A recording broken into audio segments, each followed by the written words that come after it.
श्वास सोडा. दीर्घ श्वास घ्या. हळूवार श्वास सोडा. दीर्घ श्वास घ्या. हळूवार श्वास सोडा.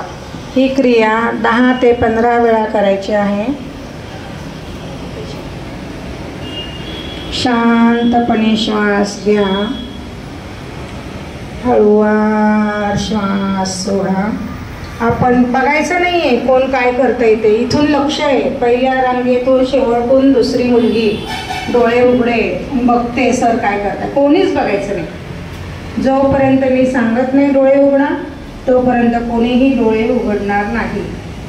हळूवार श्वास घ्या. हळूवार श्वास सोडायचा आहे. दीर्घ श्वास घेताना नाकपुडीद्वारे आपण श्वास घेत आहोत. दीर्घ श्वास